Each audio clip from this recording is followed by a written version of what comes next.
Mike's on. Good morning. This is the New York City Board of Standards and Appeals Public Review Session for January 8, 2018. We'll begin with the special order calendar decision items. Item number 1, 26006BZ, 112 Charlton Street, Manhattan. Okay, this one, we need to defer this decision. The applicant is changing the sprinkler heads pursuant to a recommendation from their sprinkler inspector. The fire department has not yet inspected this, but a sign-off from the inspection company will be acceptable if they can get that. And also, if the inspection is scheduled for soon, like if they've already replaced the sprinkler heads, we can put this on for the next hearing for decision. Continued hearing items. Item number 2, 41350BZ, 691 East 149th Street, the Bronx. Okay. This case, which is pretty confusing where we are here, this case has been delayed for a long time because of confusion about the status of the zoning lot at the time of the pre-61 variance. We've been told for over more than a year that this application has been in hearings, that the pre-61 variance lot was only the portion of the lot now, was only a portion of the lot now proposed, hence could not have been enlarged pursuant to section 11-331. In the most recent submission, we are told that the pre-61 variance was for the larger zoning lot, which was proposed to be subdivided in a 1994 amendment but never was, even though in April of 2016, we were provided with a copy of the approved and signed off alteration 1 that indicated that there would be a zoning lot subdivision, and the tax map that was supplied to us that dates from sometime after 2009 shows in pencil the tentative tax lot numbers 141 and 140. So it's all extremely confusing. So it looks like perhaps, not definitive, the zoning lot that's subject to the variance is actually the entire 75 by 208 lot, corner to corner, whereas we were told previously that one of the corner portions is an out parcel. The 2009 certificate of occupancy includes the conditions of the 1994 amendment and allows parking for 2 cars only. Lot 141 is referred to in the conditions, so it isn't clear how that is regulated since there's no separate C of O for it. It's like it sort of doesn't exist. It's a piece of property that doesn't exist in the city system. The 1999 C of O describes the zoning lot as 75 by 208. So now that maybe BSA has jurisdiction over the entirety, we need to be sure that the entire zoning lot is in compliance with the prior grants and meets the standards of our inspections, which it doesn't. The 2006 resolution describes many deficiencies on the site and concerns about the use of the adjacent lot, which is now part of the subject, about excessive parking on the lot, and the board imposed conditions. Now that the portion of the lot formerly known as tentative lot 141 is included in the board's jurisdiction, we need to know what the intended use of that area is. According to a 2017 Google Street View, that lot is a public parking lot.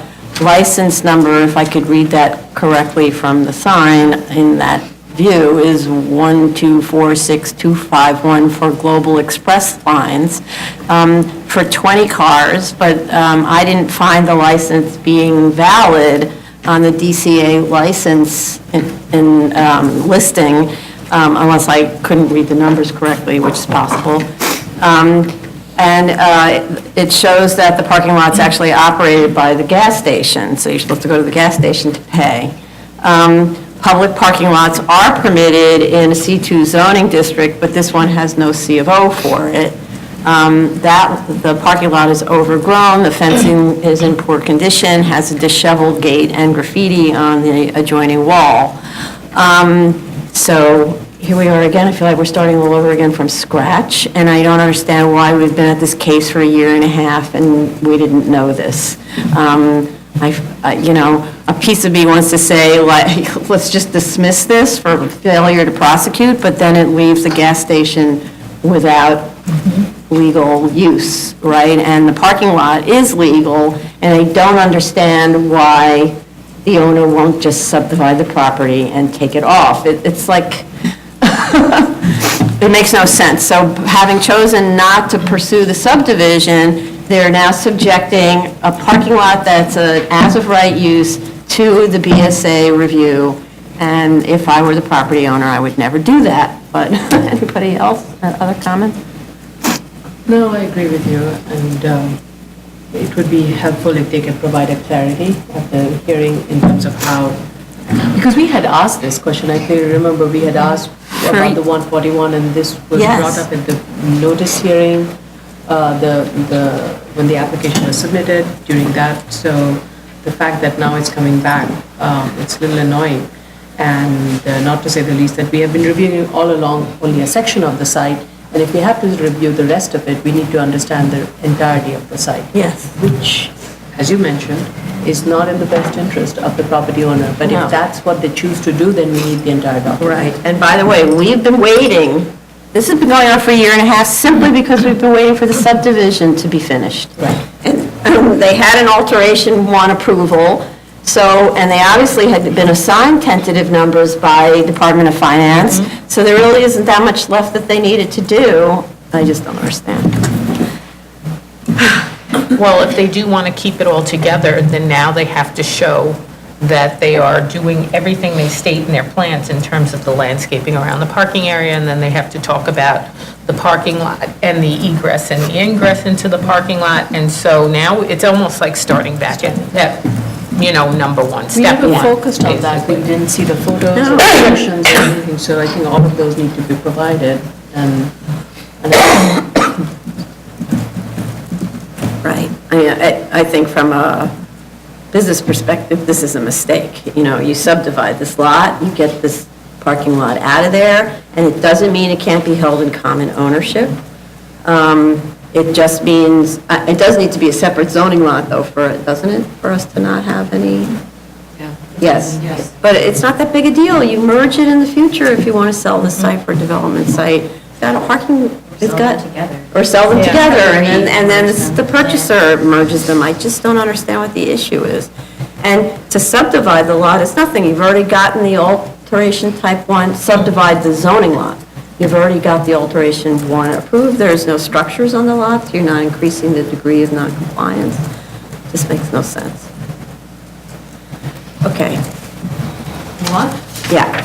Item number 3, 16494BZ, 84 Hugh Grant Circle of Bronx. This is a case that has been off calendar. Right, so this case was taken off calendar in 2015, but in January of 2016, we received a letter requesting withdrawal of the application because the gym entity had vacated the space. So basically, we're just administratively closing this out, right? Yes. Item number 4, 16898BZ, 3050 Bailey Avenue, the Bronx. This case will be adjourned to the next hearing of the 31st. So that there's So they two move with lots. the other property. Right. The other Bailey Avenue. January 31st? Yeah. Yeah. Item number 5, 15900BZ, 383 3rd Avenue, Brooklyn. They're requesting a 3-month adjournment to continue negotiations with respect to the use of the neighboring property. I just wanted to ask the applicant to reach out to Carlo and L'Oreal to discuss how to resolve this issue, because I'm not really sure how they're doing with the negotiations. This is a school that's sort of bleeding in a C8 onto a commercial property, and how in the world to deal with that, right? So that should be something that's discussed, L'Oreal and Carlo together at the same time. Okay. Item number 6, 18005BZ, 1511 3rd Avenue, Manhattan. I believe they asked for an adjournment. Right. They asked to meet with BSA staff to discuss how to resolve the case. I'm surprised they haven't met with the staff already. It's going on a long time. Because there is a point where we're just going to dismiss, right? So, okay.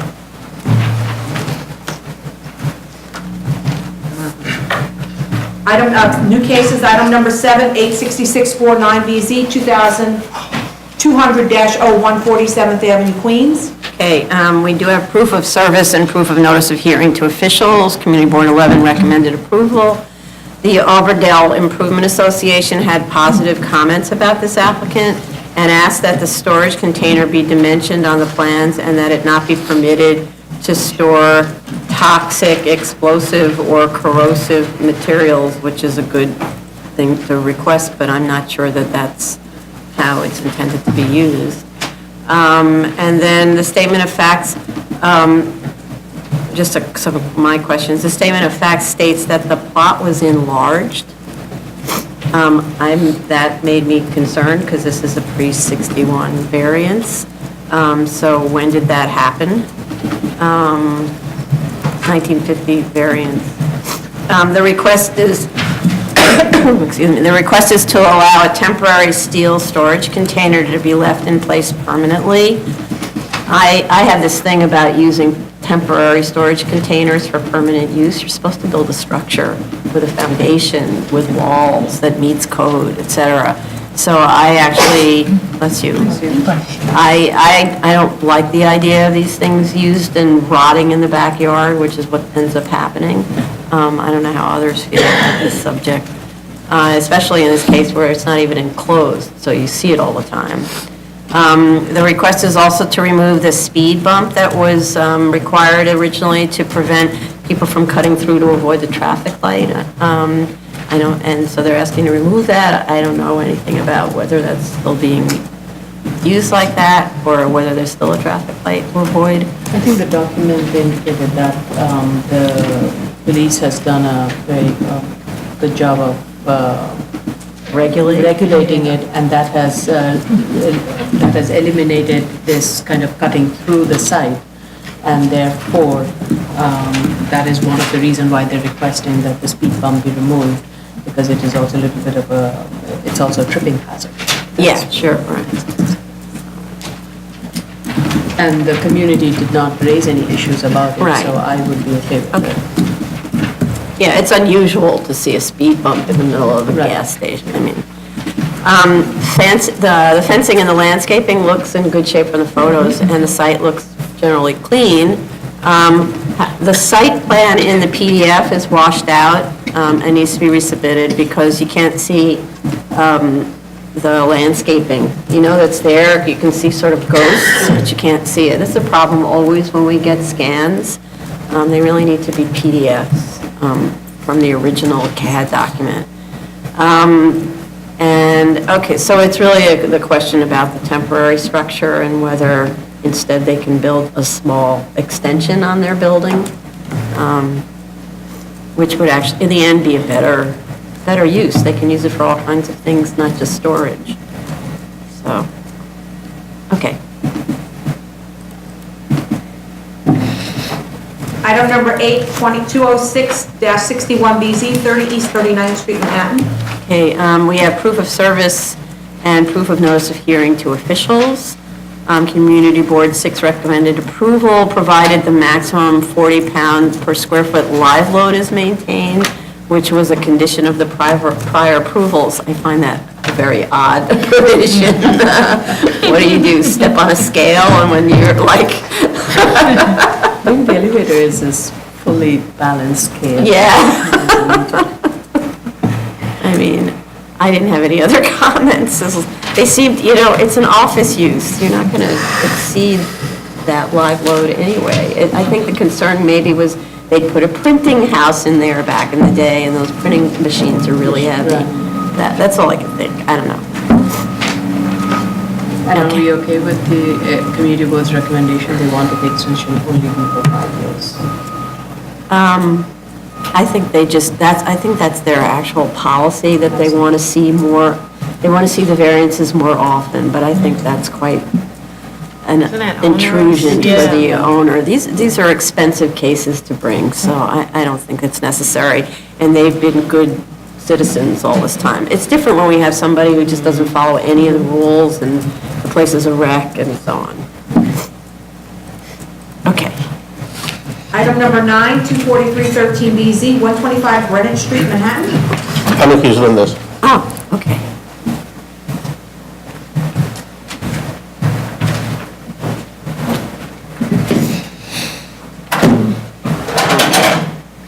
So we have, this is an extension of time to complete, so our rules don't require notice to officials or neighbors. The statement of fact states that the applicant was intending to get a reading from DOB about whether the work that is predicted to be in place by the variance lapse date in February would be considered substantial construction. I'm just curious about whether they obtained a reading, because I think they've shown that they've done a lot of work. It's not like they're sitting on their rights. I'm just curious how DOB would consider substantial construction in this case. Well, why is that important? Well- We're under our jurisdiction for the extension of time. No, because the variance says, so a variance lapses automatically if substantial construction hasn't taken place, right, within the 4 years. Right, 4 years. So they're saying, we think substantial construction will have taken place within the 4 years. I think the issue here is that this is an ongoing, really moving along construction project, and they don't want to be delayed by getting a stop work order. So they attacked it from both sides. Oh, from both okay. us and DOB, just in case we didn't make a decision in time. Oh, Then they could okay. say to DOB, but we have substantial construction, and this was just belt and suspenders. Got it. Which is a Okay. really smart way to have done this, because projects cannot afford to be stopped if they Yeah. haven't done anything wrong, so. Okay. Since the time the application was submitted, sorry. the construction has been ongoing. Yes. It's gone up a lot more than. what- Yes, exactly. So there's more work in place. They predicted a lot more work in place by February 3rd. They filed with plenty of time to, and obviously they submitted this in November, so they obviously made a call and said, this is sort of an emergency, can you get this on, right? And since it's only looking at extension of time, it's not that long of a review for staff. Okay. Okay, we're done? Yeah. Thank you.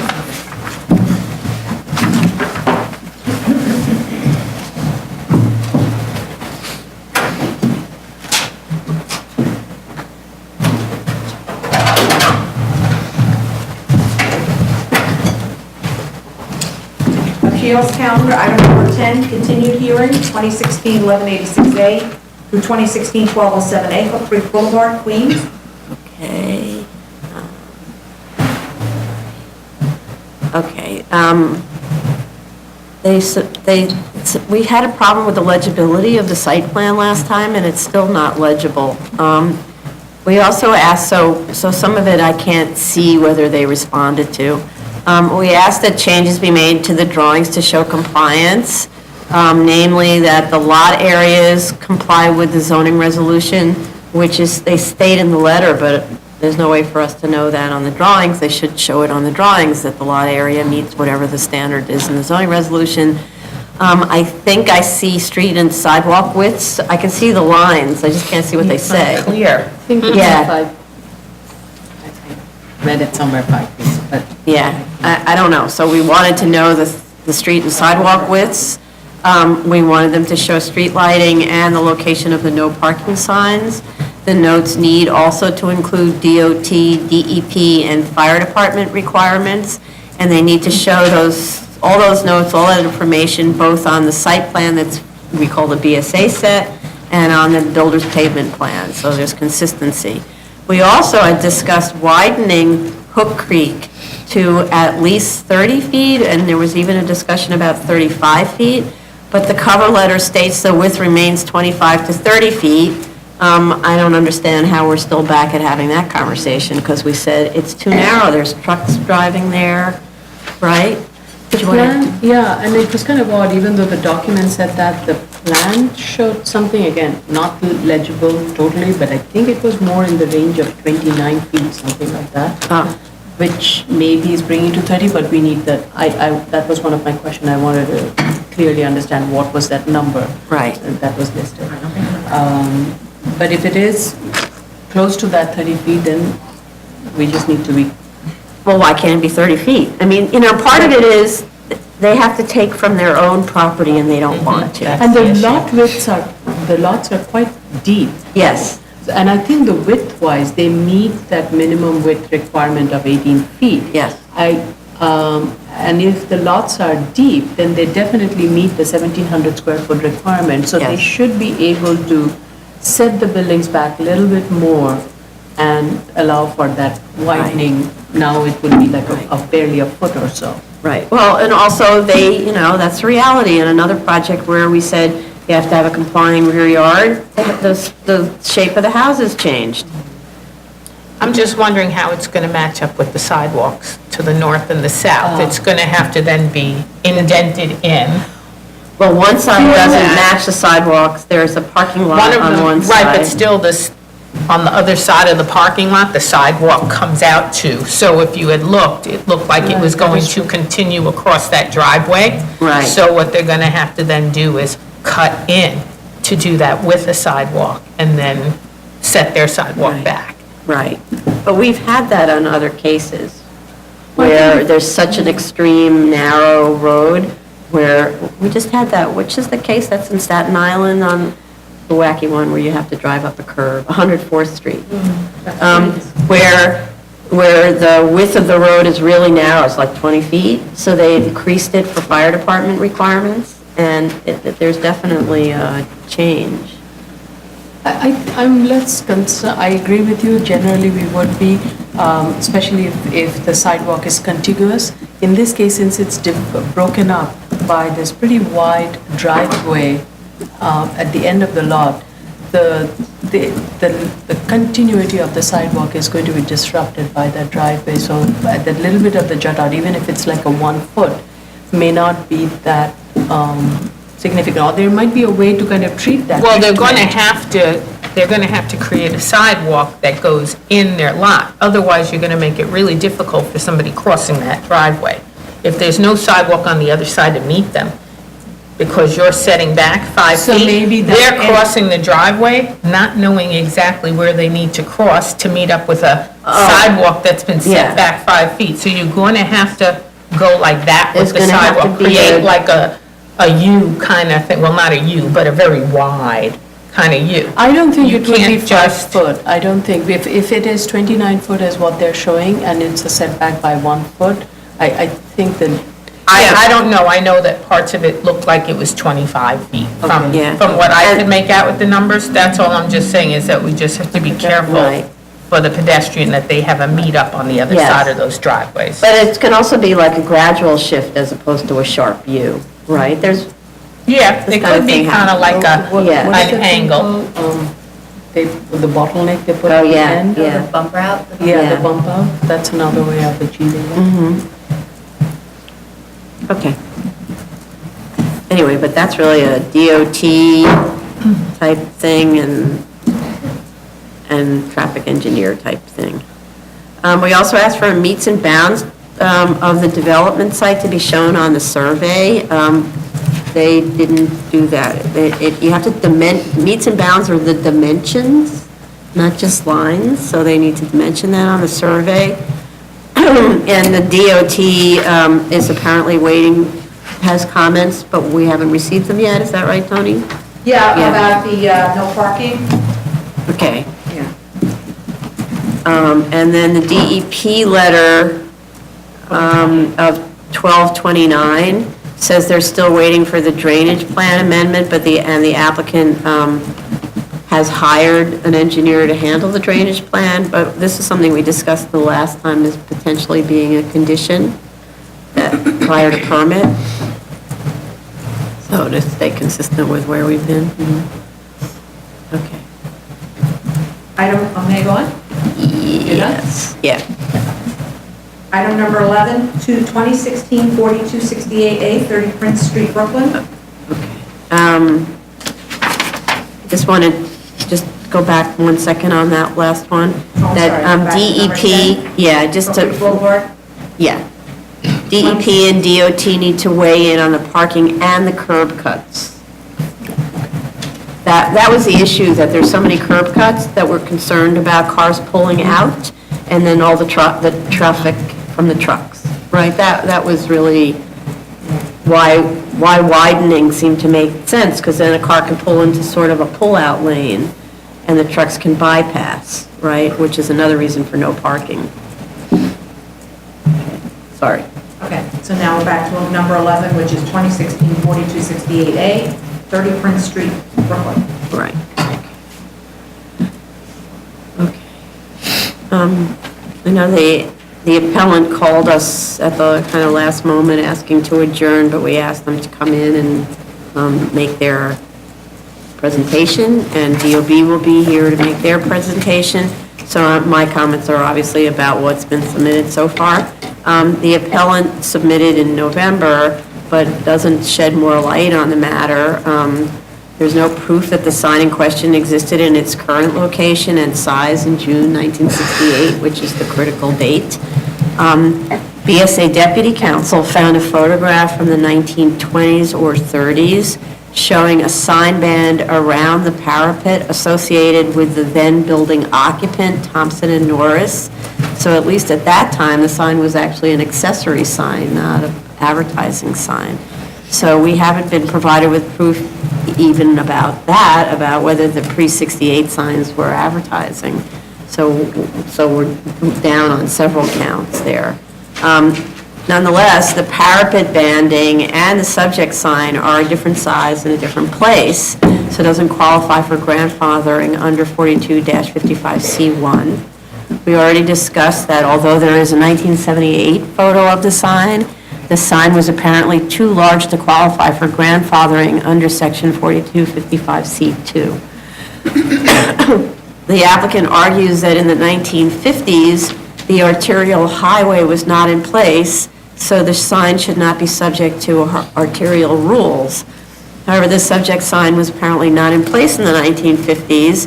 If it had been there, that would have been proof, and it would have been grandfathered under 42-55C1, so I don't really see how the arterial, it's interesting to see the highway not there in the photos and there, but I don't think it really helps make their argument, right?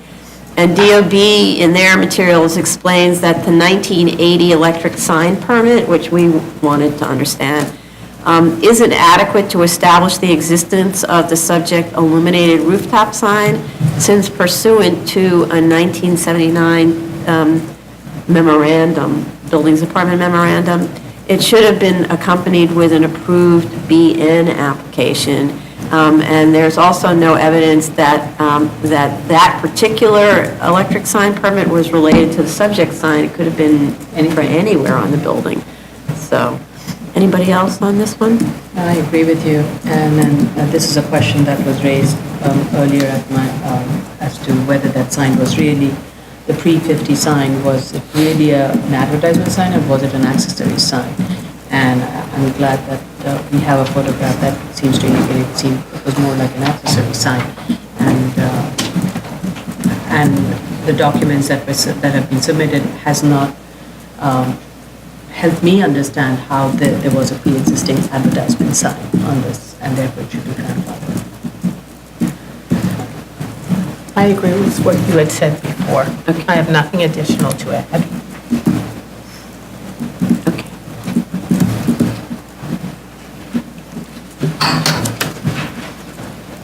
Okay. Okay, item number 12, 2016-4330-31A, Tuttle Street, Staten Island. Item number 13, 2017-30A. And item number 14, 2017-26A, 16 Tuttle Street and 18 Tuttle Street at Etheridge. Right, they were all asked and adjourned.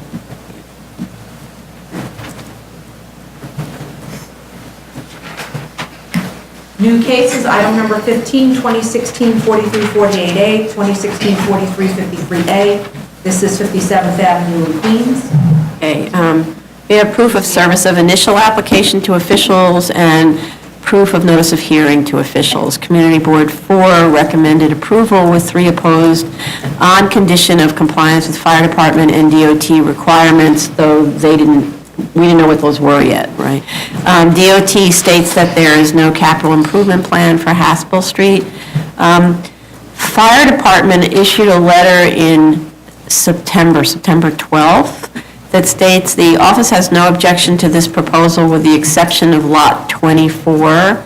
All proposed residents must be fully sprinklered, and a hydrant must be located within 250 feet of the main front entrance of each building. So I'm not sure whether these letters like crossed in the mail because, Well, I sent an email to the fire department asking, because that's what the applicants and I noticed, it asked for clarification, did you realize lot 24 is no longer, it's not Right. there? So that's, you know. so we're waiting for fire department to I get sent it back to to us. John, yeah. Right, so it seems like the applicant was responding to the concern about adequate access by fire department, so they combined lot 24 and 23 or something to be lot 21, and they put a larger building on the corner, so it looks like that's how they dealt with the fire department question.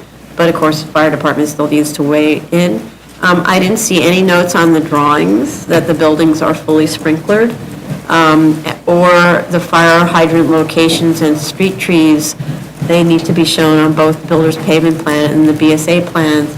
I only saw one existing street tree to remain, and I don't know why they're not providing street trees. They're not meeting the requirement. Yeah. Sorry, a second.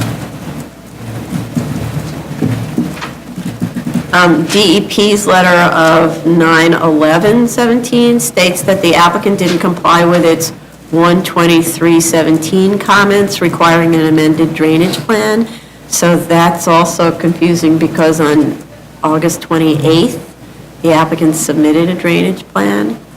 So, Okay, Yeah. what we have, what the applicants and we thought was a drainage plan is actually something that DEP wants their own drainage plan showing where this proposal is. oh, So that wasn't clear to us, because we had reached out to DEP and said the applicant did submit this, and we got clarification from DEP, so the applicant is working with the architect to resolve that. DEP provided us with their drainage plan from their website, and so that's being taken care of. But since they are agreeing to amend the drainage plan, we're wondering, if we Yeah, can we condition could- this? yeah. Yeah, okay. So the DEP letter said, yeah, they wanted a drainage plan. Right, okay. Yeah, so we could make like we do prior to permitting though, because they always ask for it prior to C of O. I never understand that. The land is already graded, everything's already done. What's the approval of a drainage plan do anymore? So it has to be prior to permitting, okay?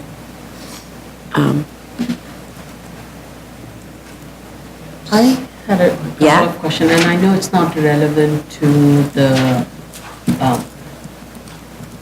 the action before us. It's really the layout of the units. Okay. Yeah. It's concerning to me because the duplex units that are shown, they most likely are not going to function as duplex units. That will become the fourth floor. There's like a solid another unit with just a staircase that is connecting this unit below. And I kind of feel that this is just, if this is a family of, it's for a very large family, which is unusual to see in Queens, an apartment with 8 bedrooms. I mean, that's what it's coming up to. But the layout is an exact replication of what's on the 3rd floor, which is on the 4th, with just a staircase that's connecting it. That will become a rental unit of the third floor or a separate unit. We don't know what's going to be. I just am a little concerned with the way it's been presented, and I feel this is a way of avoiding to meet the parking requirement, Well, that's for sure. and also avoiding the need to provide an elevator, because then it's a 3-story building and not a 4-story building. And I know this is not before us for that, but Yeah, I strongly feel that that's what this is going to be misused as. interesting. And I think these are all rental units. And if they are, then it's very likely it's going to be used in that purpose, in that manner. Used as separate, a rental unit for the apartment above, or like Yeah. or extra bedrooms, or, Or it would become just another rental unit. If the owner is renting out all the units, that unit on the floor, 4th floor will become a separate rental unit, and the staircase will just be there as an artwork. okay. Our problem, so, when it has to do with site plans, we do weigh in on these, right?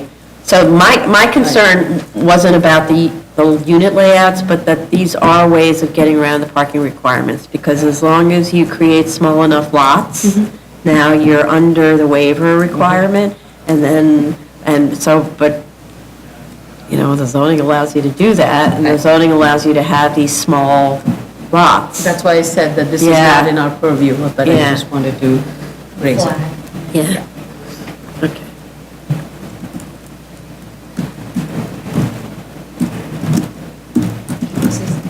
Uh-huh. Oh, okay. Item, name gone? Yeah, just a second.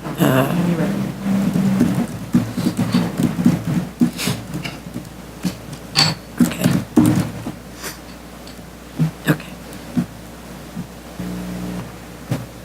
Good. Item number 16, 2017-264 BZY, 23 East 39th Street, Manhattan. It's an extension of time under 11-331. Right. We have proof of notice of hearing to officials, and I found green cards indicating proof of submission of initial filing to officials.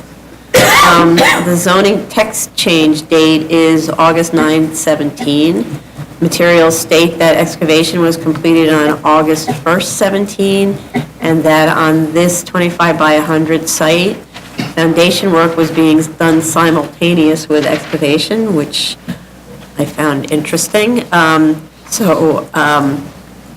going to leave this to Commissioner Sheetha to talk about in more detail, but I found it kind of amazing that the guys, two different sets of guys can be working on a 25 by 100 site at the same time to excavate and pour foundation simultaneously. The MCRE engineering November 9th letter states that there are daily field reports. I didn't find their field reports, I found Domani reports. I don't know if that's what they're referring to. Domani reports had photographs of, and kind of stated what was going on each visit. Then they also have this document called Hard Cost to Contractor, which is Exhibit F. I'd like to understand what that is, because it seems like it was something created for this hearing, or for this application.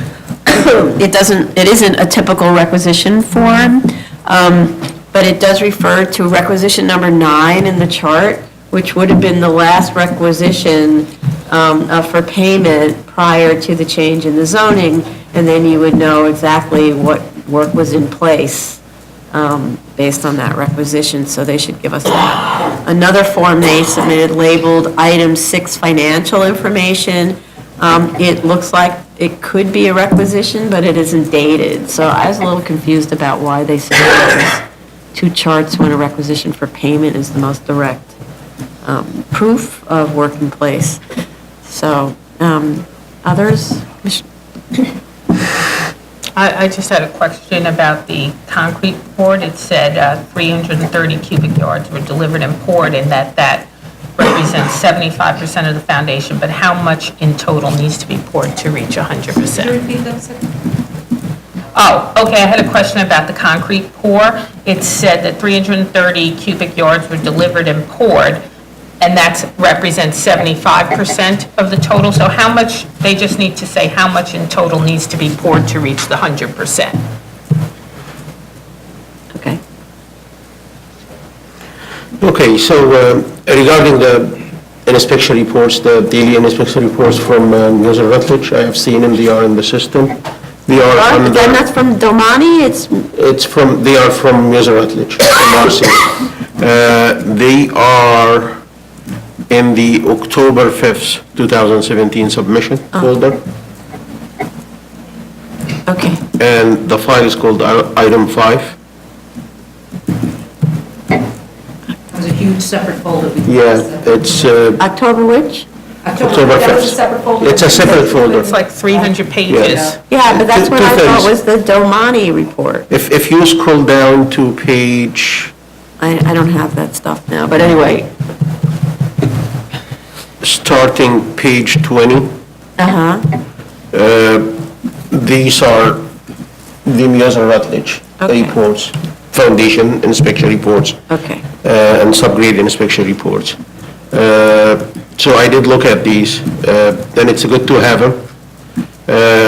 They also submitted a plan from Mueller Rutledge indicating the entire site, and it indicates where the excavation is completed, where the underpinning is completed, where the different foundation elements are completed, but they are not, for example, I'm going to read from the document. It says excavation center, one of the zones inside the foundation plan is marked in green. It's color-coded plan. So it says, that's what it says, excavation center portion completed July 21st, slab footing subgrade, beams, foundation core completed 7/17. So looking at this central portion doesn't mean anything for me. Central portion could be the 2x2 central portion, it could be the 20x20 central portion.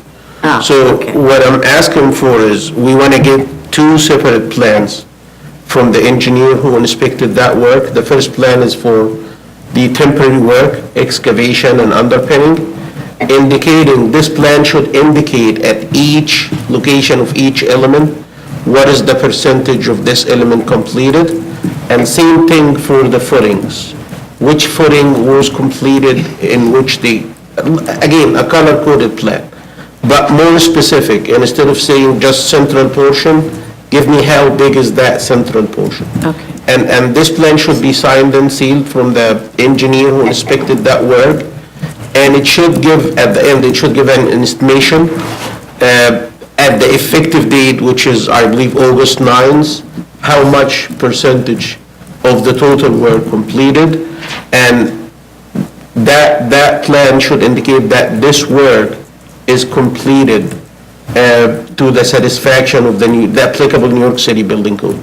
So if they, let's say if they poured 5 footings and these footings were considered not good and they're gonna demo them, we don't wanna consider that. Right. So Oh, we just need that plan, and I, okay.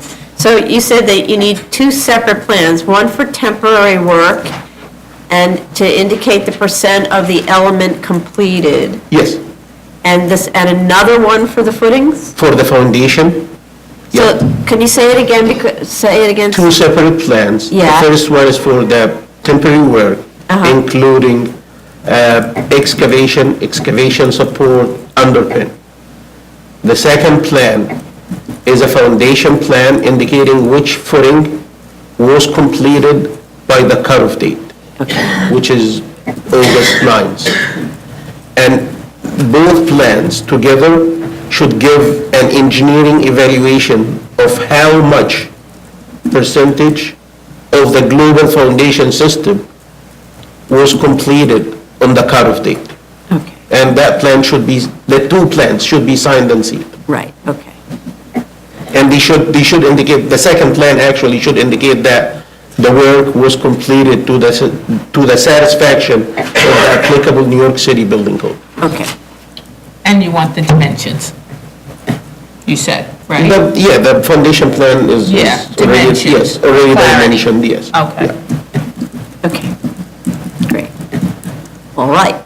Anybody else on that? Okay, thanks. Zoning calendar, decision items, item number 17, 2016, 4181 BZ, 1981 East 14th Street, Brooklyn.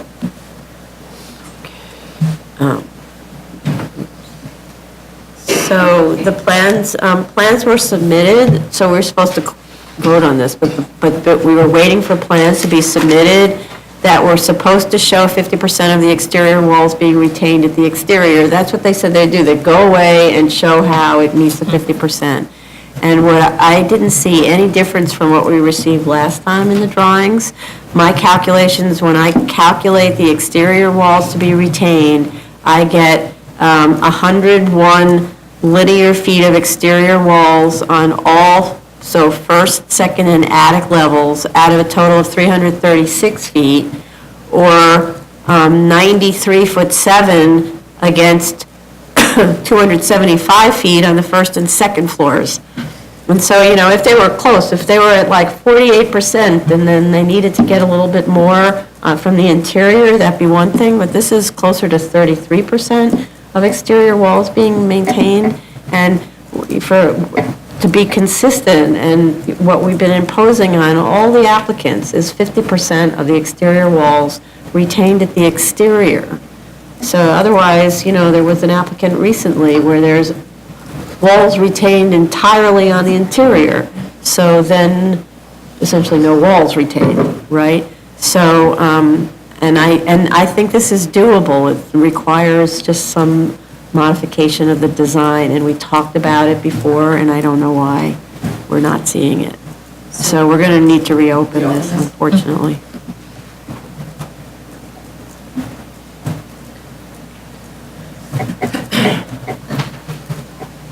Item number 18, 2016 4251, 4215 BZ, 262 Exeter Street, Brooklyn.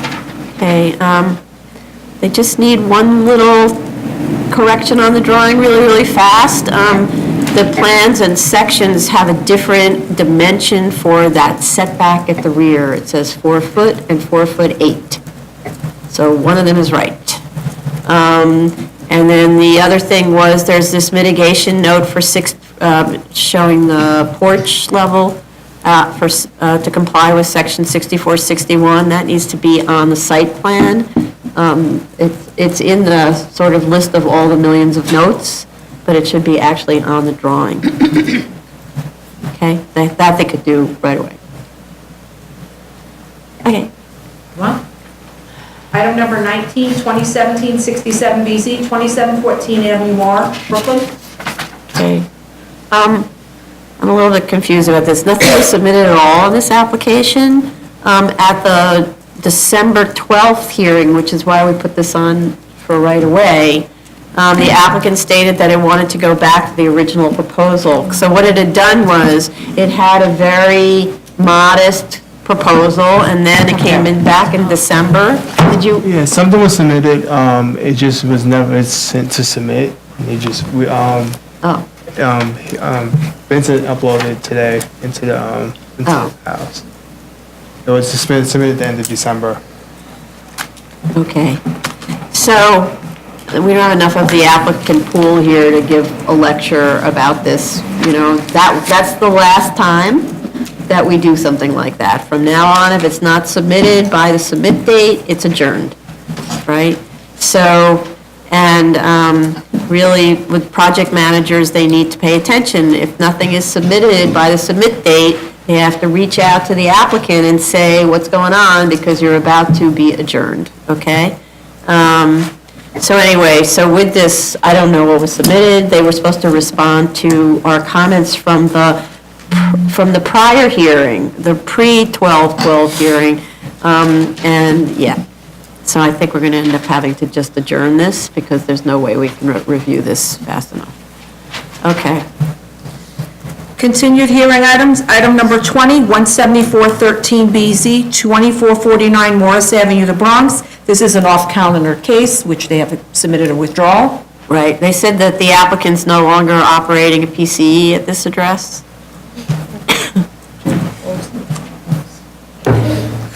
Item number 21, 23314 BZ, 4545 Central Boulevard, Queens. Again, this is a case that has been off calendar, and they have requested a withdrawal. So this one's a little trickier. This one, they're still operating. You can sign up for classes. Yay. Sounds like an enforcement issue. Yes, so this is only letting DOB know that the application's been withdrawn.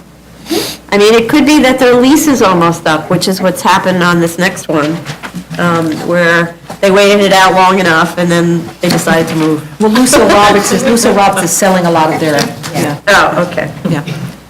Item number 22, 23714 BZ, 162-01 Jamaica Avenue, Queens. Again, this is a case that has been off calendar. Right, and this one, they said that the applicant is vacating the premises. Right. Item number 23, 11115 BZ, 98 3rd Avenue, Brooklyn. Okay.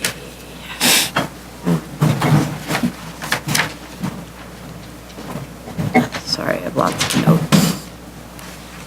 Okay.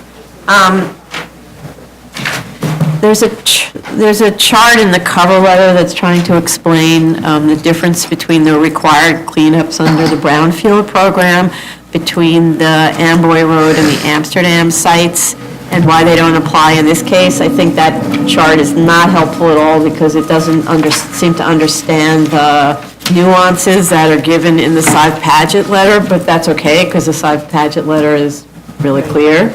The statements are made that indicate a preference to stay away from the brownfield cleanup program. Oh, okay. It's a chart and a statement of Yes, facts. I'm sorry. That's okay. I did see that look on your, like, what Yeah, I is was she like, talking about? which case? No, because I was flipping pages Yeah, trying to get okay. to the end of the case. Okay, sorry. Yeah. No, it was trying to simplify it in the statement of facts, but when it's too technical, charts aren't necessarily a good idea unless you're the person who wrote the letter and the initial letter. So there's a preference that says that they don't want to participate in the brownfield cleanup program due to timing and costs. The assumption is being made here that, so therefore the assumption is being made that no tax credits will be applied for. I'm thinking, which is consistent with what we did on the other cases, then that that it should be a condition to whatever we approve here, otherwise the financial analysis is skewed. There is a financial analysis that shows that these credits have a value of somewhere in the 750,000 range for the proposed, which obviously plays into the scope of the waivers requested, right? Or either that, or we just assume participation in the plan and adjust the financials accordingly, but then they need to participate in the plan, and that would be a condition, right? Which we did with Amsterdam, right? With Amsterdam, we said must be a track 1 cleanup. On the 9,800 square foot as of right office, I'm actually not seeing why all the parking can't be provided on stackers with only one drive aisle, and then the remaining space used as retail to produce corner lot income. I'm actually, given so many different kinds of applications that we see, and these guys say this one's completely unaffordable, and those guys say this is the one we want to do, and they're the same project, right? So in this case, I'm actually having trouble believing that a 4,000 square foot office floor on a corner lot wouldn't be a viable use here. And with respect to the construction costs, the elevations show floor-to-floor heights at the first floor are 16 feet for a total height of 43'6", while the section shows the first floor-to-floor height of 13'6", with a total height of 41 feet. So which was the cost analysis based on? Because obviously taller is more money. And there's no need really for a 16-foot high parking floor if you're doing stackers, because you only need a 13.5-foot high ceiling. I think you need 11 feet, but so 13.5 is plenty. With respect to the requested waiver, or waivers, since it all hangs on environmental cleanup costs, we must know what these are, and we still don't know enough. According to the December 6th Sav-Padgett letter, a thorough remedial investigation, that's in quotes, has not been performed. Yep. We received no additional backup to justify the remediation costs upon which the entire application depends. The recent financial analysis specifically excludes cost estimates for remediation. I didn't find any place where we get that information. The cost analyses and Schedule B in the financial analysis continue not to show costs associated with cellar excavation for the warehouse, or any so-called premium costs associated with the claimed hardship. What I saw was excavation costs are the same, kind of no matter which one you're doing. It's like $200,000, and $250,000 for the foundation costs, not a hardship. They just put a lump sum in the holding and prep costs for each scenario. Holding and prep, but where did they? But it's not, that's the whole issue, is that because they haven't done a complete remediation analysis, there's no way to know whether or not the costs are actually fixed. It could be much cheaper, it could be more expensive, you really don't know. And it makes it very difficult to determine whether or not the project is the minimum variance. Not to mention, it's also difficult to determine if, what their A finding actually is. Right, yeah, exactly. Yeah. I believe they got like a cost estimate from their environmental for how much the remediation would cost. But I'm wondering how come the environmental engineer evaluated the cost while the Phase 2 report that he authored is saying that he needs to do further investigation to delineate, and I'm quoting from the report, delineate the boundaries of unidentified contaminants, define site conditions, provide contaminants, and other information necessary to finalize the environmental quality remediation criteria, and to provide other information required to provide specification for remedial design. So if you haven't determined the specifications for the remedial design, if you have not delineated the boundaries for the contaminated areas, how come you come up with like a legit cost estimate and you one of the board that wait on this and grant you a variance? I don't know. I don't think it's ready. Right. I don't Yeah, think this case is exactly. ready yet. Yes. Unless you have the case where their only hardship is that they have a smaller lot. Right. Because that's the only thing that they would be able to verify or validate. Right, and is it a smaller lot? It's 50 by 100 lot on the corner, it's a pretty nice lot. Right, it has dual frontages. so. Right. Yeah, I agree. So I think, are you reading from the 2015 environmental report? The Phase 2 report, the only Phase 2 report in the folder, in the job folder? Yeah, okay. Yes, and it Yeah. indicates clearly that they need to do further investigation to, Yes. like, And Right, they even right. say that in It's the the- statement. Yes. They're upfront about it, that they didn't complete everything. Right. And we asked that same question at the last hearing, because that's the 2015 report, where they say target, and you still need to do more work, target and delineate the boundaries, et cetera. And that's the same questions we asked at the last hearing. So that's why I was surprised not to find a new submission that says, now we did the following, now we zeroed in more on the environmental costs, now we know it's this. And then to then have in the cost estimates a breakdown, as opposed to what I didn't understand was this reservation of a number in holding and prep costs. Right. That makes no sense, because they have excavation costs. Where are you putting the soil? If it's remediated soil, it costs a lot more than $80 a Yep, square yep, foot, yep. right? Yep. Or a cubic foot, or whatever it is. And then also, just to continue some of the thought, the Side Paget letter explains that the Amsterdam Track 1 cleanup was recommended in part because of the relatively shallow level of the bedrock at 6 to 27 feet below grade.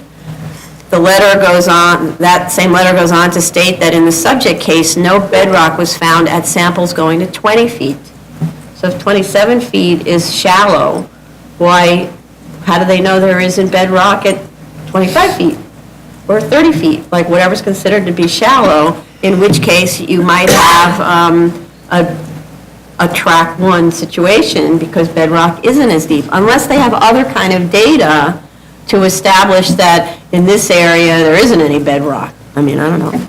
But they didn't give us that. It just doesn't, it sounds to me like they don't want to invest any money right now. Yep, Right. Because I guess in their brain, it's still questionable whether they're going to get a variance. Right. And they're probably strapped for cash, but, so then, like, you need to spend money to make money, so to speak. Right. you know? I believe they have to complete this Phase 2 or this environmental investigation either way, regardless whether they're gonna get a variance or not. So complete this, come up with a solid estimate for the remediation cost, and present it to us. But if Right. you're presenting something that you are doubting, I can review this and count on it in granting you a variance.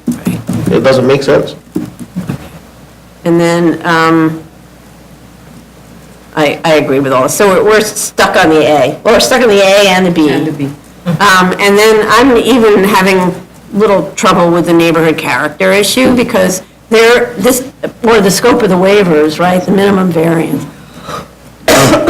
Because they're asking for both a change in use and a 1.8 increase in the FAR that's permitted as of right in this district, right? So, for one, what in the world justifies both of those waivers? For instance, why don't you maintain the existing use, allowable uses, and then ask for an FAR waiver so then your office use can be larger? These are really good floor plate sizes. So you could just have a larger commercial building, and then that's only one waiver, right? Why wouldn't that be enough? And then, and in terms of the height of the proposed building, you know, I'm not so sure that it's a justifiable height, because the only building that's as tall as it is across Third Avenue in a different zoning district, right? So if you look, everything to the west of the site, sort of the landscape of the west, is these low buildings. And we're not supposed to be creating this new prototype or this new paradigm. That's supposed to happen naturally with zoning changes, right? Or development. So I'm not sure. The other thing is they could apply for a parking waiver. So if they're concerned about more commercial use, they could go for a parking waiver, or maybe a parking waiver under the special permit. And then maybe if they could prove that they actually have an A finding and a B, then maybe the scope of the waiver is only a commercial parking waiver or something like that, or in addition to a little extra floor area for that. We also asked that someone explain what a restricted residential use is on the tracking. And there's a letter from Friedland that states that the subject site would be unrestricted if it could obtain a track 2 or 3 cleanup level with removal of all contamination to 15 feet. I didn't really understand what that meant. Does that mean that as long as you can remove contamination up to a 15 feet level, that's a track 2 or 3? Or, yeah, I didn't really understand, like, why if contamination was down to 25 feet and you removed all that, wouldn't that be a track 2 or 3 or a 1 even? So I just didn't understand that. And also, if the site is so severely contaminated and a source of down gradient contamination, which it says, why is excavation to only 18 feet below grade determined to be adequate? I mean, if this is potentially sending contaminants down grade, wouldn't you think that they would want to put one of those? Cut-off walls. Say again? Cut-off walls. Yeah, a cut-off wall like we had in Amboy Road, right? Where they contained it, they put this really huge piece of steel down so that it would stop flowing. But I don't think they are up to this stage. According they to don't the know. environmental engineer, this is still preliminary investigation. Right. He needs to finalize it. So if he hasn't finalized it yet, he can tell whether the groundwater is moving and transporting contaminants to adjacent properties. He can tell right now, based on the statement in his report. It's not clear for him, as far as I understand. Right. So he needs to finalize the investigation first, and then come up with a remediation plan, and then come up with the cost associated with this remediation plan. Yes, right, exactly. Okay. And then the next part of it, because, you know, what's kind of interesting about this is that all the different consultants were given instructions, which cost a lot of money, by the way, so they could have spent some of this on doing investigation, physical investigation, but never mind. All the different consultants are writing these letters, and each one is like giving their doomsday version. So they're saying, and it could be even worse because there could be contaminants spilling down grade and contaminating the whole neighborhood. And so, of course, we don't want to volunteer for the brownfield cleanup, because then what would they do about all the down gradient spill, right? So the other thing that they talked about was the source, the different types of contamination. And they revealed that it's not just petroleum spills. It's things to do with, working on the site with cars, right? So different kinds of pollutants that have to do with maintaining cars. So the 1977 spill law is what we use here at the BSA to determine what qualifies for a variance under the contamination cleanup. If you contaminated subsequent to that point, you were under an obligation to take care of those contaminants. It was illegal, that work, right? So any contamination that is subsequent to that, and the sources are not pre-77 oil spill law, don't count in our investigation in terms of what would be the premium remediation cost, right? So that actually has to be broken out. You know, if yesterday you go in and you spill all kinds of scary stuff, you can't come the next day to the BSA and say, we need a waiver because we have to clean up the site. So that's the next part of it. And also, with respect, so this gets into the drawings a little bit, they talked about the environmental remediation equipment being on the second floor setback. So then I got confused about that for residential use, or frankly, any use, because we know that part of the way that they remove the contaminating vapors is it exhausts into the air. So it looks to me like the exhaust vent is right outside the windows. So I absolutely don't understand how that's legal. And maybe the equipment's allowed to be on the setback, but the venting can't be on the setback. So, yeah. And then also DEP in late October submitted additional questions with respect to air quality and noise. I didn't see in the file whether DEP's hazmat-related requests from June were addressed. They weren't. And there wasn't a RAP or a HASP submitted, which all goes back to what we're talking about. There is a discussion in the recent submission about the applicant being willing to accept an E designation on the site. That's nice.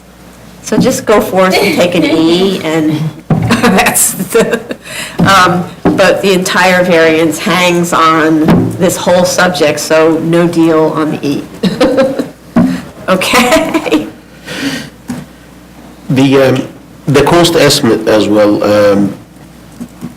when it comes to the construction cost estimate, I saw that they just put quantities. Let's say, like, foundation is $400,000. We don't like these kind of cost estimates anymore. When we get a cost estimate, we want to get, number one, the drawings. Either they are construction drawings, CDs, or concept drawings. And we want to get the details for calculating this 400,000 number, for example. So we want to get details of quantity estimates. So this is quantity That's associated, survey, yes, that's basically. associated with the construction estimate. So we can look at this and evaluate it and see whether it's legit, makes sense or not. So, Okay. This will be on variances. We wouldn't be able to Yep. do this on other cases where we have to, right, okay. Okay.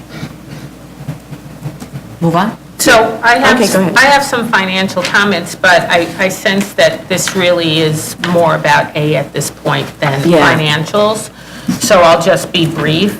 You know, the apartment rents originally did not account for outdoor space. I made a request that they account for outdoor space.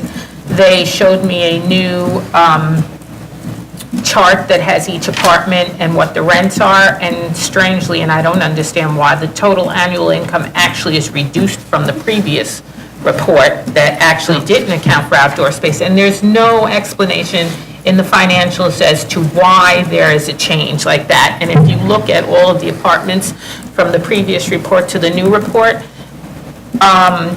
14 out of the 19 apartments now have decreased rents, and it doesn't explain why. So they need to talk about that.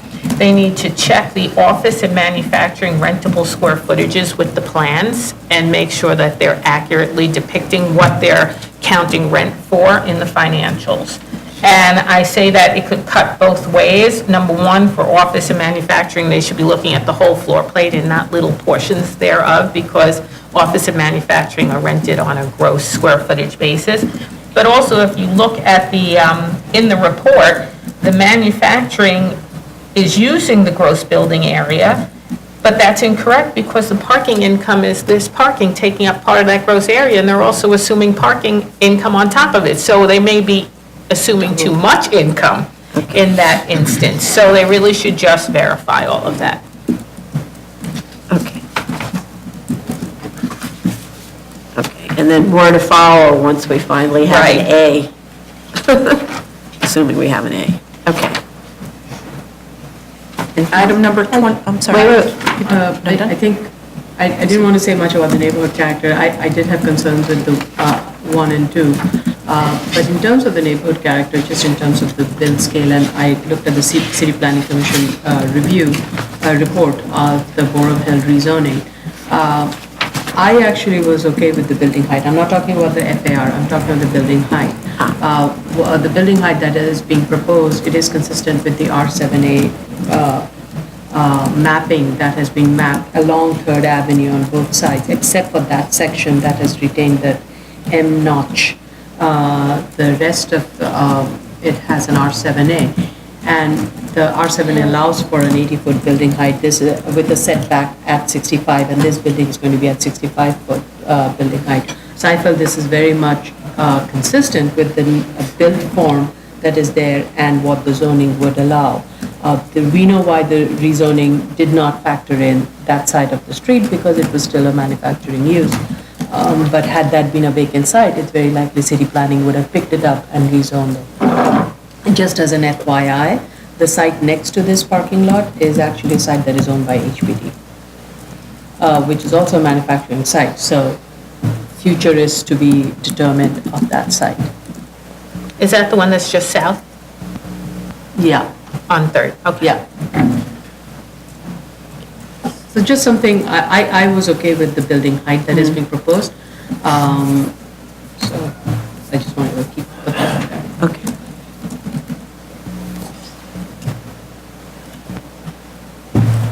Yes? Okay. Item number 24, 27015BZ, 338 DeVoe Street, Brooklyn. Okay, so their financials were submitted in response to our comments, so I'll let Commissioner Otley Brown speak about it. And I see a January 2nd, 2018 air quality noise sign-off from DEP. So I think all the seeker sign-offs are in place, right? I found their financials to be responsive to all of my issues. I have no more questions. Great. Okay. Yep. Item number 25, 2016-3BZ, 1212 Victory Boulevard, Staten Island. Okay, story goes on.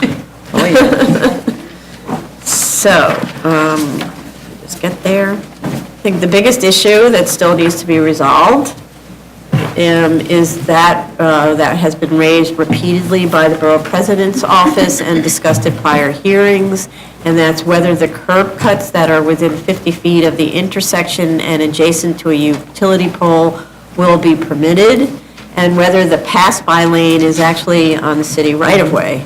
The applicant absolutely has to address this. The Borough President's comments are apparently in response to the most recent drawing that was submitted by the applicant, 1221.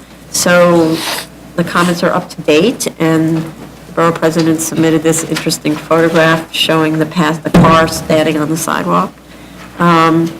We are also waiting to hear from DOT about these issues. We had reached out to them to understand this kind of all this kind of interaction.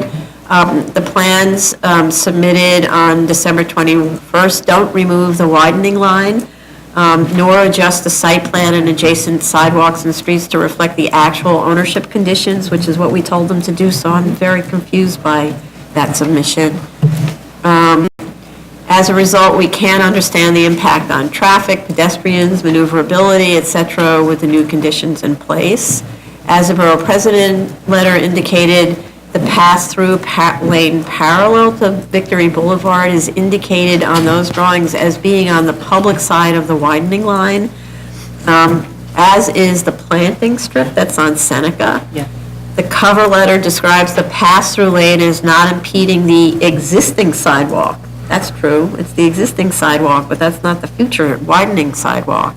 The new privately held property lines need to be indicated on the plans, and the zoning calculations continue to show allowable floor area as based on the 13,350 square foot lot, even though they changed one thing on the zoning chart and not another, right? We also asked for a lumen spread diagram. The spread isn't shown on the lighting sound barrier diagram. And I also don't see on the plan the location of the acoustical fencing. There's cut sheets of acoustical fencing on the drawing, but then it doesn't tell you where the fencing is. It's the fencing on the drawings is labeled aluminum, which is not an acoustical fence. So, yeah. Looks like we got a submission this morning at 10:38 a.m. Great. Responding to the borough presidency. Okay, well, he can present it at the hearing, because we don't have the time to review things that are made in the morning of the hearing. I still have concerns about how vehicles are going to access this site. If the lane abutting the Victory Boulevard is going to be a right turn only lane, I don't see that lane approach to the site would be mostly from Victory Boulevard. It would be then most likely from Seneca. And right now, the plan shows there are 3 curb cuts. Again, there's inconsistencies in the drawings, because some drawings show 3 curb cuts, some drawings show 2 curb cuts.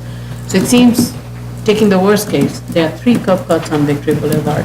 And if that right lane is going to be for right turn only, then vehicles will have to, and Commissioner Otley Brown, you've been to the site, so, I mean, one would have to completely cut through and come all the way to the end to get onto that curb cut, on the Victory Boulevard curb cut, and then you're again exiting onto the right turn only lane, and if you're, then the vehicles, once they're on that right turn only lane, they can only make right turn unless they want to again switch to the left turn. So that's going to create like a little bit of a traffic chaos and adding to the delay factor, and I'm not sure if DOT has looked into that. That is the part that I'm not sure if DOT is reviewing in terms of how the movement of vehicles coming into this is going to affect the flow of traffic, and the whole intent was to allow for a right turn lane and to ease up the traffic flow that is backing up on Victory Boulevard. So I think that needs to be, that has not been clear to me. Again, so I mentioned about the curb cut, right, and then the lane, the pass-by. Okay. Anything else? The only thing I wanted to say in their defense is if they do have just a convenience store, let's say, which they can have as of right, they're going to have curb cuts, and they're going to have people going in and out on Victory Boulevard. So they're going to have the same kind of traffic flow that's going to be invading that turn lane, so, which they technically have a right to do in a C2. So I don't know if I would be that picky about that portion of it. Because you're going to, if you put a 7-Eleven there, you're going to have access from Victory Boulevard. And people are going to be going in, perhaps even more so, if they see, 7-Eleven. I love 7-Eleven. But anyway, so they're going to be going in and out, and they're going to be crossing, through Victory Boulevard. So I don't know how you would resolve that issue. Well, in that case, then there has to be then a no left turn. It has to be only a right turn coming out of Victory, and that sign needs to be then posted. And we need to again verify it with DOT if that's a reasonable solution and where that should be. It should be all the curb cuts of Victory Boulevard. And again, I'm also not sure if you need 3 curb cuts. I think 2 may be adequate. That may minimize some of the friction also. Okay. I think you're right. I think you could make it work as a gas station with 2 curb cuts and get rid of that middle one. Middle one.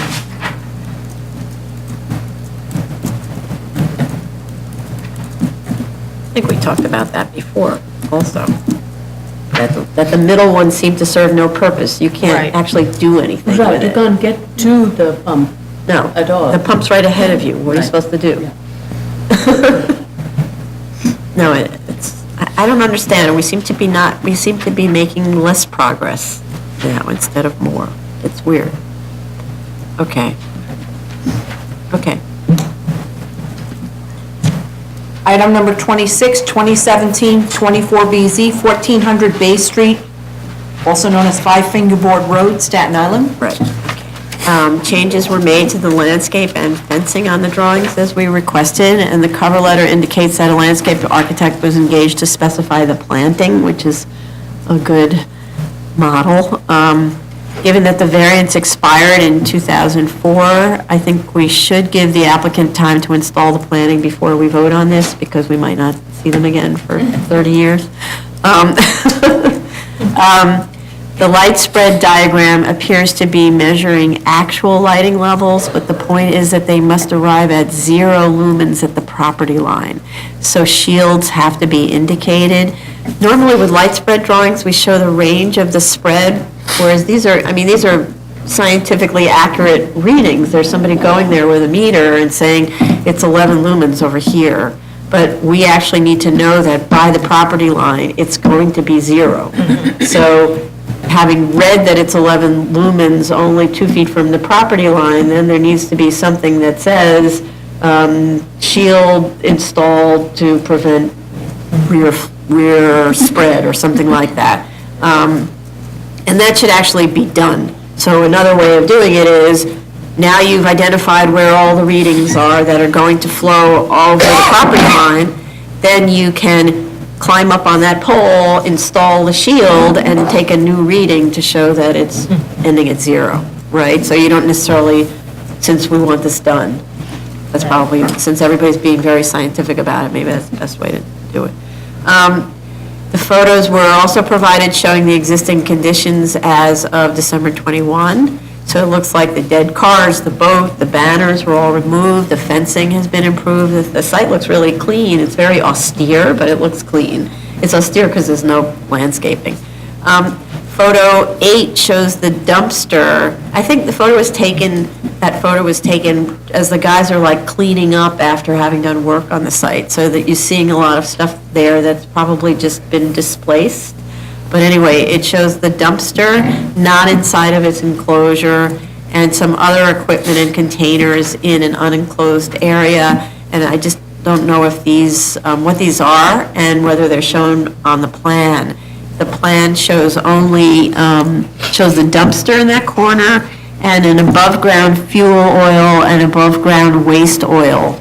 But then there's some other contraptions there, and I don't know if they're related to that. They're not shown on the plan.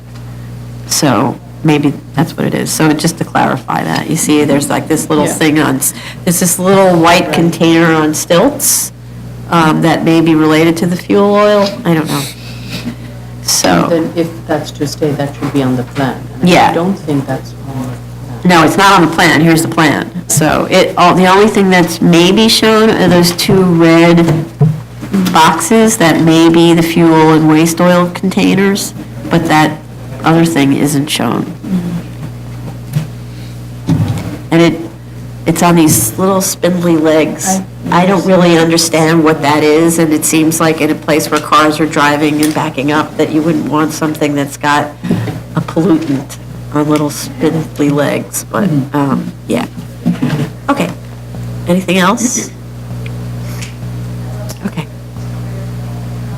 I just want to go back, you said you wanted the planting to happen now, given the weather condition. Is this Right. a good time? No, not to do it in January, obviously, but we give them enough time to get into the spring period to actually do the work. You know, our calendar is full anyway. It's not like there's an available opening at the end of the month, sort of, right?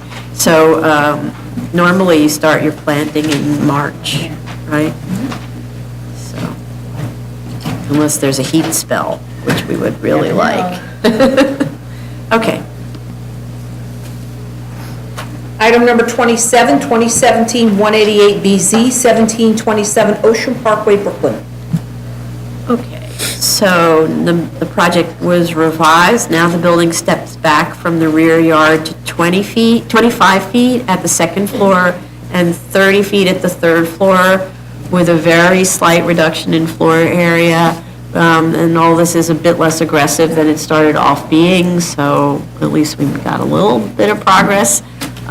Plans now indicate the lowering of the existing beams in the new beam pockets, which we needed them to show so that's not a total demolition. And so I think everything's all right. Item number 28, 2017-227BZ, 313, 321 West 37th Street, Manhattan.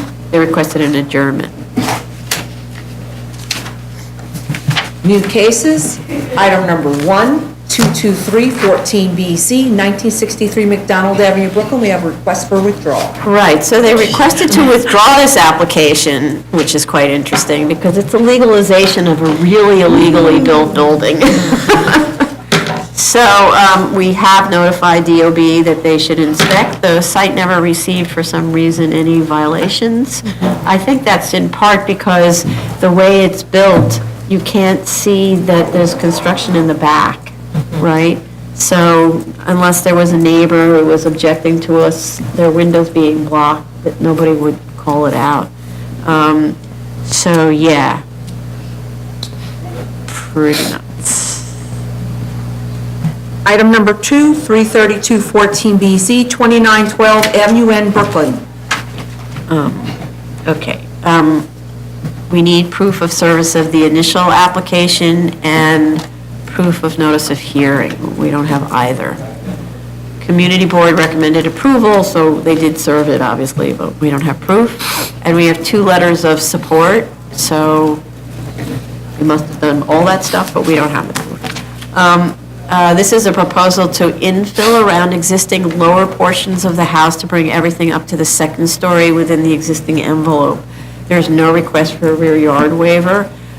They do need to clarify how the joists at the 2nd floor are being retained, since the section shows the existing 2nd floor is at 9 foot 6 inches above the 1st floor, while the proposed shows the 2nd floor is at 9 feet above the 1st floor. So that looks like something shifted, other than a mistake on the drawings, which happens. The project was revised since the initial submission, but no new BSA zoning calculation sheet was provided. The attic plan has a note indicating that the maximum attic floor area of 780 square feet shall be used as approved by DOB. I don't know what that means, or how the attic floor area was calculated. We need to be provided with zoning calculations, which we didn't receive.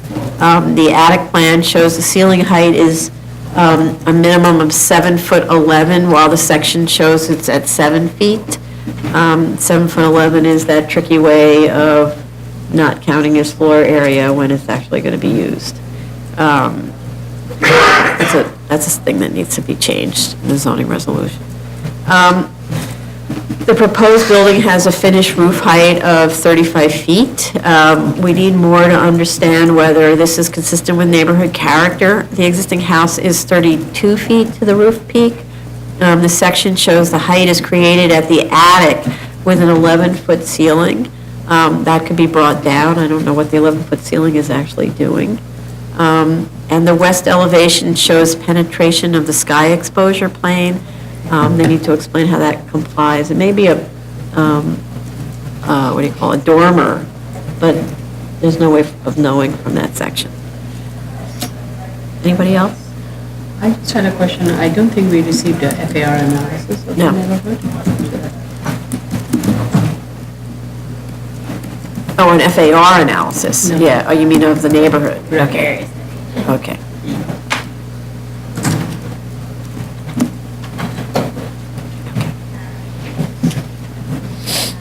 Okay. Good. Item number 3, 2017-44BZ, 123 West 20th Street, Manhattan. Okay, this is legalization of a PC that opened in March of last year.